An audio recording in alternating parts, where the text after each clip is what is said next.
But Gene is decently good at spotting the Leon, but it just causes a lot of chaos and, you know, kind of prevents probably some sort of aggressive type of brawlers that Foot Academy wants to draft right here. Is there potential they double down and go something like a Pearl to make sure they see this Leon at all times? I feel like that's been a frequent selection, not just in general, but specifically into Leon as well. It doesn't necessarily have the range to contest with Brock, but you could always round out your composition here with the 4-5 turn.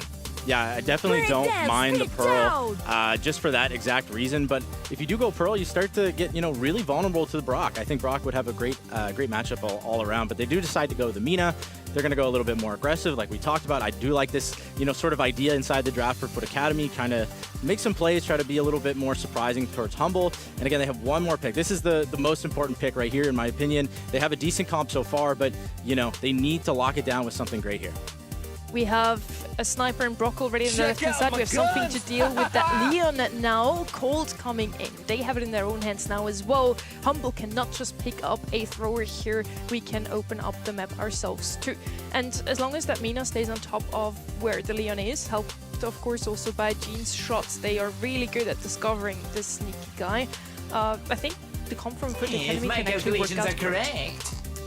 Yeah, I'll be honest, I'm not a huge fan of the Colt, and there's a couple reasons for that. I think they were scared of a thrower last pick or something along those lines. Exactly. And so, but they already had Mina, right? Mina was decently good against throwers. They also have Gene, the Gene pool, not too bad against throwers as well once it's finally charged up.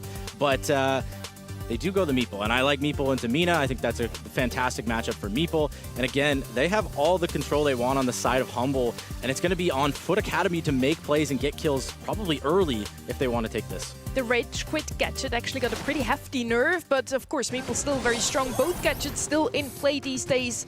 Map number 2, let's see if Humble can extend the lead or Foot can even out the score.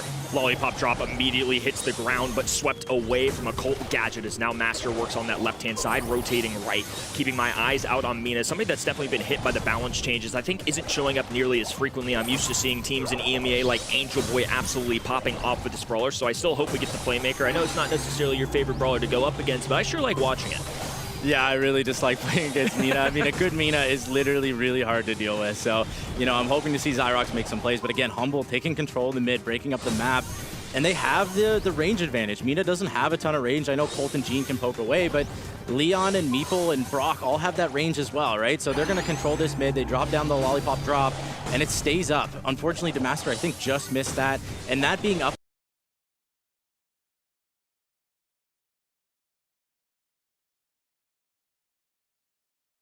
going for the super just on the little mushroom in the middle. It does grab them a frag as now Rocket Rain goes down on the left-hand side. Symantec able to grab a kill of his own.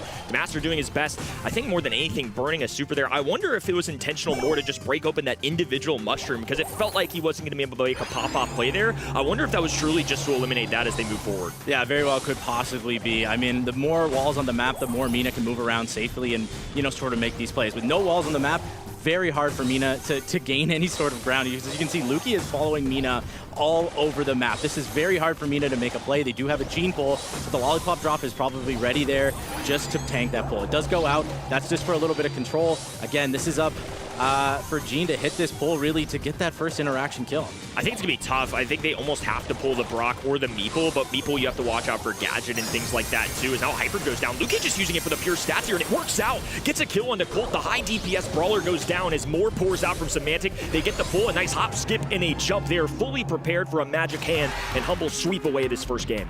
Yeah, the confidence from Luki there, just knowing that he's going to get that kill. It was close. Luki went really low there, but he knew that once he pops that hypercharge, he has enough damage to get the kill, and he knew once he gets it, they win the round. So very confident plays coming out from Humble, and you can see they're comfortable right now. They know what they have to do, and they feel good about it.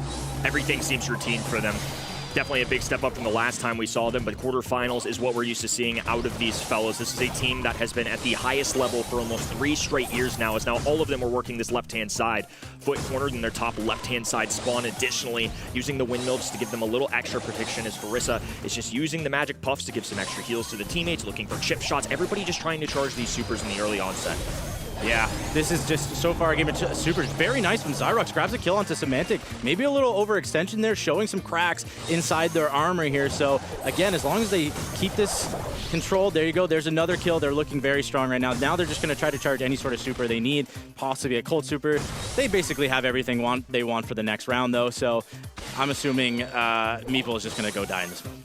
You could see Meeple kind of hovering over the super button, elected not to use it, I think, intelligently. Unfortunately, because that drug on a little bit, Master is now able to open that right-hand side with an additional bullet to cut up in this map even more. That's clearly something that Foot are playing for. It gives Mina plenty of room to dance, and on top of that, it still is okay for the long range, but for somebody like Meeple, the more this is open, the tougher looking to pull go through as well. Foot all of a sudden looking alive and well.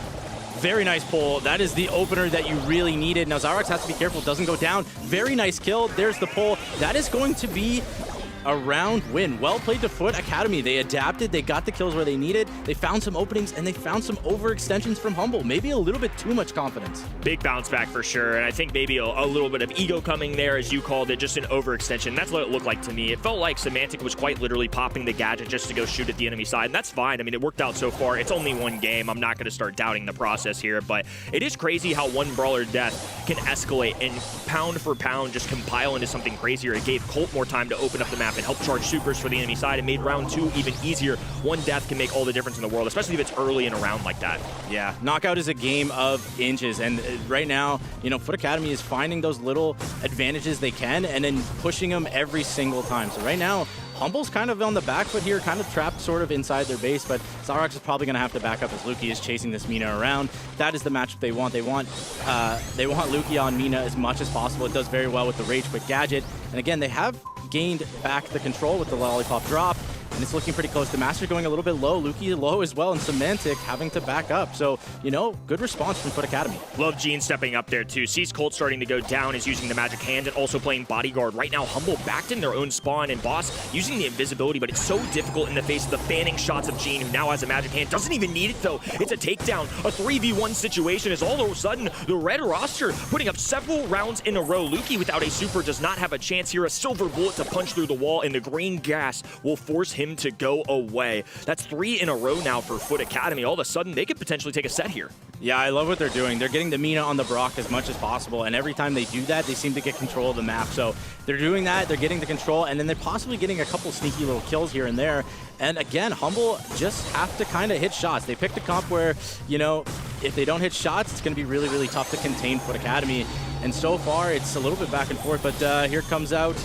Okay, actually they decide to back off. I was expecting a lot more Colt Supers to come out there, but, you know, well played by them. I want to see how Humble adapt here, because all of a sudden they're fully in a fight. They had it super easy in the opening set. Everything went their way, and now the Foot Academy are starting to match what they're putting down. I want to see how this versatile squad handles the situation. A lot of supers for Foot squad as well. Semantic is still harboring a hypercharged super. Luki can't make much use of his unless he clings onto the top of this wall of Windmill, though. This puts Mina in a very difficult position, but the pull goes through anyways. The stun is a result from Luki, though. Look at the coordination coming out of Humble. It looked like Foot Academy had a chance there, but instead it is Mina running for the hills. An instant response at a Humble. It's what they do.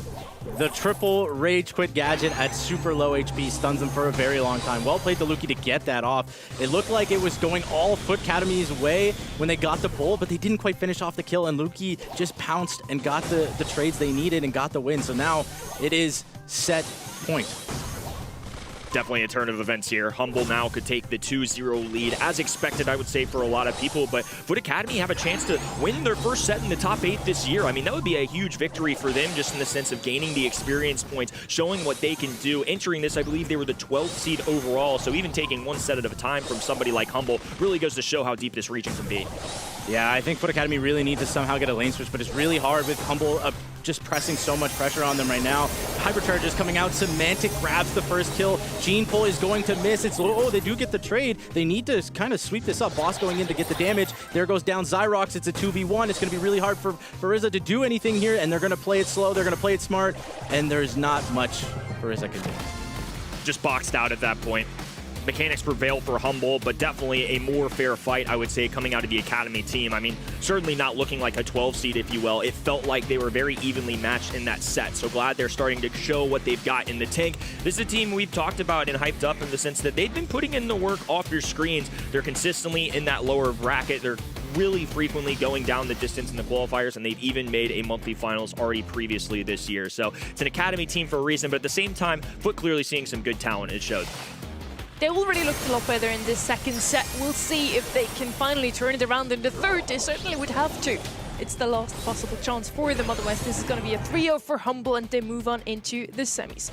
Boss, for me, did a really good job with that. Leon always kept them guessing where he is. Whenever he had the super available, he just hid in the bushes or in his own gadget, and all of Foot Academy had to fall back, especially that Colt can't really do anything against the Leon up close. Yeah, that's one of the reasons I didn't love